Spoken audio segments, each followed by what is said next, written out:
Chers amis, il y a un point dont je pensais jusqu'à présent qu'il était extrêmement connu. Mais voilà que cette dernière semaine, il y a des centaines de personnes à laquelle j'ai posé la question, et je vois qu'aucune d'entre elles n'a connu la réponse, alors que c'est des gens qui connaissent beaucoup, qui écoutent beaucoup de cours de Torah, etc. La question est très simple. Vous savez que la coutume du peuple juif, c'est de manger le soir du Seder de Pessah des matzot qui ont été faites à la main, et pas à la machine.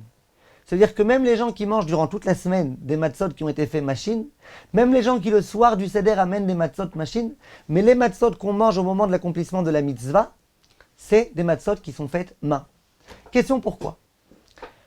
Si vous me dites que c'est parce qu'en général ces matzot-là, elles ont été faites à partir d'une farine qui est shmoura, ça veut dire qu'on a pris le blé et depuis le moment où on l'a cueilli, on a fait en sorte qu'il soit plus du tout en contact avec de l'eau, ce qui s'appelle chamour.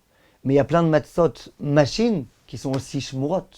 Donc quelle est ici la nécessité que ce soit fait à la main? Alors, il y en a qui m'ont dit parce que quand c'est fait à la main, ça a été fait par des hommes, donc on peut être plus sûr et certain que c'est cachère.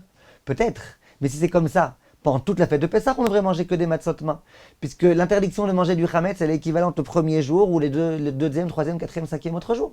Donc pourquoi on tient absolument à faire à la main? La réponse, elle est très très claire. C'est qu'il y a une halakha dans le Shulchan Aruch. C'est que les matzot qu'on va manger le soir du Seder, les matzot de la mitzvah, elles doivent être faites leshem mitzvah.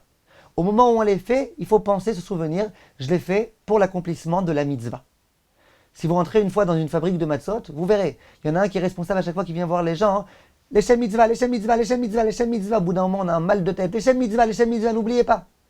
Donc du coup, quand on pétrit la pâte, on le fait leshem mitzvah. Et puis quand ensuite on étale la pâte, on le fait leshem mitzvah. Et quand ensuite on forme les matzot, leshem mitzvah. Et quand ensuite on troue les matzot, leshem mitzvah. Et quand on les enfourne, leshem mitzvah. Donc du coup, tout a été fait ici, leshem mitzvah. Et on a besoin que ce soit fait leshem mitzvah, sinon c'est pas cachère. Si un non-juif, par exemple, prépare des matzot, même si on sait que tout est cachère, on était là, il y a des caméras qui ont vu comment il les a faites et compagnie, les matzot ne sont pas cachères. Shulchan Aruch explicite, c'est Mantav Semer. Pourquoi? Parce que ces matzot-là, elles sont faites pas leshem mitzvah. Il n'y a pas ici la kavana du leshem mitzvah du juif. Or, quand on fait les matzot à la main, on peut avoir de la kavana. Quand on les fait à la machine, il n'y a pas de kavana. Il y en a qui ont voulu dire si. Si au moment où tu appuies sur le bouton, tu dis leshem mitzvah, eh bien c'est bon, tu as fait ça leshem mitzvah. Bon, mais c'est qu'un début. Tu n'as qu'enclenché l'appareil comme ça. Et après, toutes les kavanotes, elles sont où? Est-ce que c'est envisageable de dire que l'appareil, il a des kavanotes? Est-ce que c'est envisageable de dire qu'il suffit d'avoir appuyé sur le bouton pour qu'ensuite tout ce qui est fait par la machine soit considéré comme étant fait avec kavana? C'est un véritable problème.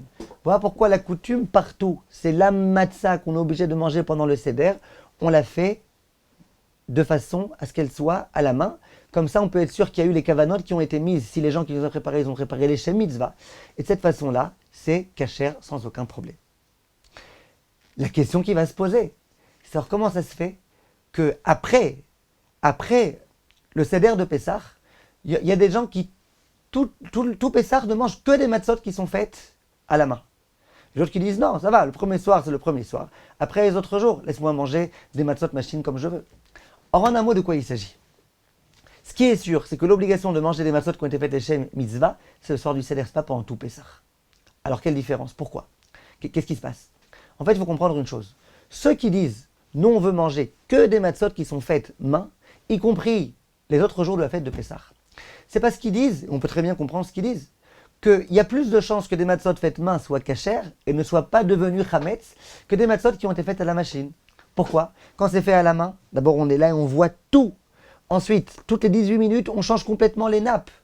Ensuite, on change toutes les choses, toutes les parties, on nettoie bien. En général, c'est pas des appareils très compliqués, sophistiqués. C'est une espèce de bassine avec des espèces... On peut tout nettoyer bien, puis on met des gants, à chaque fois des nouveaux gants, tout poubelle. On peut vérifier tout comme on veut. Par contre, quand c'est fait à la machine, à la machine, il y a tout type d'endroits dans lesquels tu n'as pas accès. Alors on dit, bon allez, tu mets du produit, on imagine que le chametz va disparaître, qui te dit qu'il a complètement disparu. Et puis c'est tellement compliqué, parfois l'appareil lui-même il chauffe, etc. Il y a tellement de choses qui peuvent se produire que va savoir si effectivement on a tout à fait le droit de se servir de ça ou pas, si c'est vraiment cachère. Par contre à la main, il n'y a pas tout ça. Donc il y en a qui vont dire, ça coûte plus cher peut-être, tout Pessah on mange que des matzot qui ont été faites à la main. D'autres disent, mais au contraire, quand c'est fait à la machine, or tu es sûr que tout est fait à la seconde près. Tout ce que tu voulais, ça a été fait tel que tu as programmé. Tout est précis, il n'y a aucun doute. C'est pas comme à la main, va savoir, peut-être qu'à un moment tu as été plus rapide qu'à un autre moment, peut-être qu'à un moment tu as transpiré sur la pâte, il y a eu ceci, cela. Tu peux pas savoir. Par contre, quand tu as fait la machine, tout est précis à la moindre fraction de seconde. Donc il y a beaucoup plus de chances que ce soit cachère. Donc on a ici une discussion radicale quant à savoir est-ce que main c'est plus cachère que machine ou machine plus cachère que main. Pour résumer, le soir du Seder, pour l'accomplissement de la mitzvah de Matzah, Matzah Akdosha, cette matzah là que quand on prend, on l'embrasse parce que on aime les objets de mitzvah. Cette matzah là, on doit absolument faire en sorte de prendre une matzah. Premièrement, qui est shmura. Vérifiez bien qu'il est écrit dessus shmura. Deuxièmement, que cette matzah elle soit faite main. Les autres jours de Pessah, quelle que soit la matzah que vous preniez, qu'elle soit main ou qu'elle soit machine, dans tous les cas c'est bien, juste s'il vous plaît faites en sorte qu'elle soit shmura. C'est tellement important que la matzah soit shmura, que ce soit faite à partir d'un blé qui a été vérifié, bien conservé, à l'abri de l'eau depuis le moment où on l'a cueilli. C'est tellement important, bien que ce n'est pas obligatoire, mais c'est tellement important qu'on essaye de le faire dans la mesure du possible. Merci de votre attention mes chers amis, Pessah Kasher Vesameach.